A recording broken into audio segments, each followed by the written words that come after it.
Shalom, selamat pagi Jemaat Kalam Kudus Ambon yang diberkati Tuhan. Apa kabar Ibu Bapak, Saudara-saudari semua?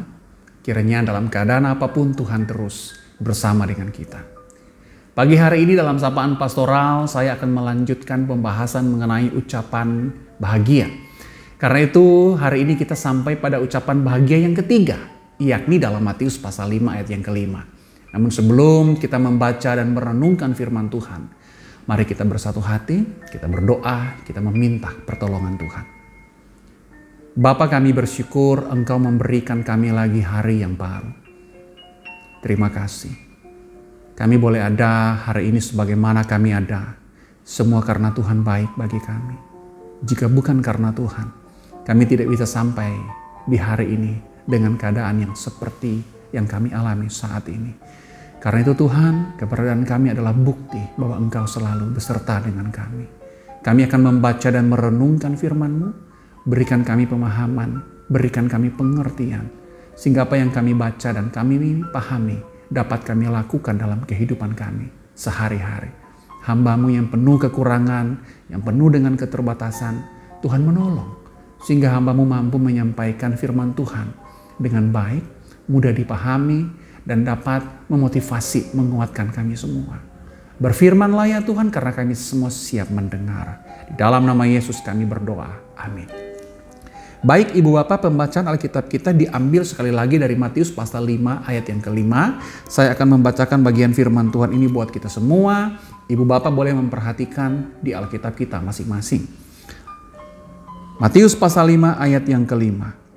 Berbahagialah orang yang lemah lembut, karena mereka akan memiliki bumi. Sekali lagi saya bacakan. Berbahagialah orang yang lemah lembut, karena mereka akan memiliki bumi. Nah Ibu Bapak yang diberkati Tuhan, tema kita sekali lagi adalah berbahagialah orang yang lemah lembut. Nah saudaraku yang diberkati Tuhan, apa yang terlintas di dalam pikiran kita ketika kita mendengar frasa lemah lembut? Sebagian orang mengatakan bahwa lemah lembut berarti mereka yang pendiam dan tidak cerewet. Ada pula yang mengatakan bahwa lemah lembut berarti mereka yang kalem dan jika mereka berbicara mereka sangat lembut. Bahkan ada yang berpendapat bahwa lemah lembut itu sama dengan lemah gemulai. Namun semua pendapat ini tidak tepat. Nah saudara yang diberkati Tuhan, kata lemah lembut ini diambil dari kata Yunani praus, yang sejajar dengan kata Ibrani anawim dalam Yesaya pasal 61 ayat 1 yang berarti miskin. Nah ini menarik sekali karena kita berjumpa lagi dengan ucapan bahagia yang pertama mengenai berbahagialah orang yang miskin. Namun ada perbedaannya. Dalam ayat yang kelima, meskipun bahasa Yunaninya dapat diterjemahkan dengan miskin, namun konotasi yang dibawanya adalah kerendahan hati dan keberserahan. Dengan kata lain, berbahagialah orang yang lemah lembut itu merujuk kepada sikap seseorang ketika mereka menghadapi masalah, menghadapi pergumulan atau tekanan. Mereka yang lemah lembut tetap menyadari bahwa mereka harus terus bergantung kepada Allah dalam menghadapi berbagai pergumulan, permasalahan atau tekanan.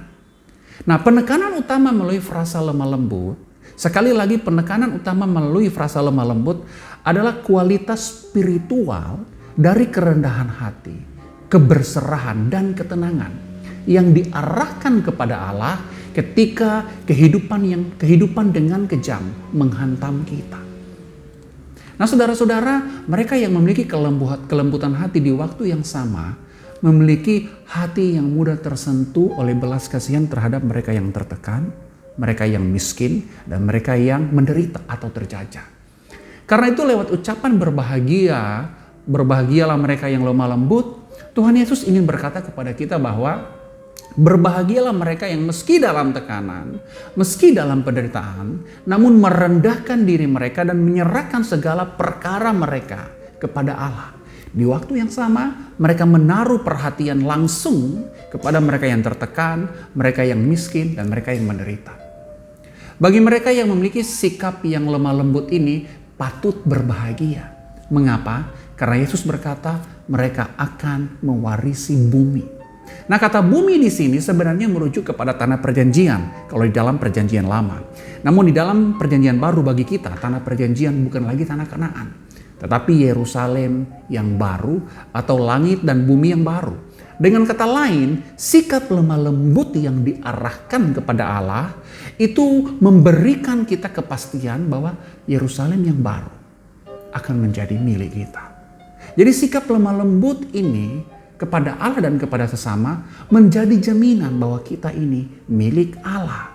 Meskipun kita menghadapi berbagai tekanan, berbagai masalah, berbagai pergumulan, namun semua hal ini kita arahkan kepada Tuhan dengan penuh kerendahan hati dan keberserahan, dengan keyakinan bahwa Allah yang setia itu tidak pernah meninggalkan kita.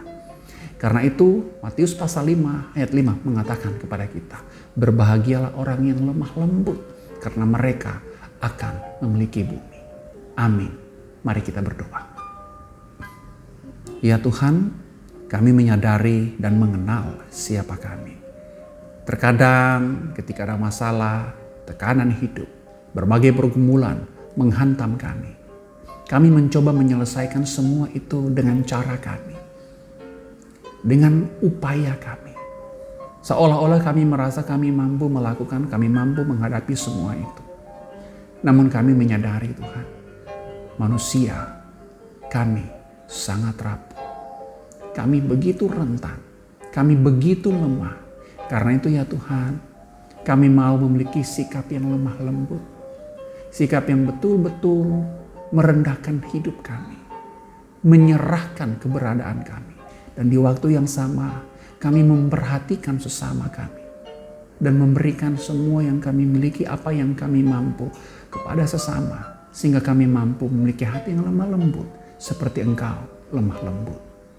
Tolonglah kami Bapa untuk mengandalkan Engkau dalam menghadapi berbagai pergumulan.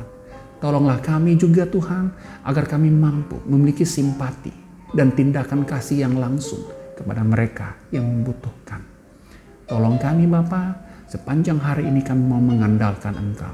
Di dalam nama Yesus kami berserah dan berdoa. Amin. Selamat menjalani hari ini Ibu Bapak yang diberkati Tuhan. Kiranya Tuhan menyertai kita dimanapun kita berada.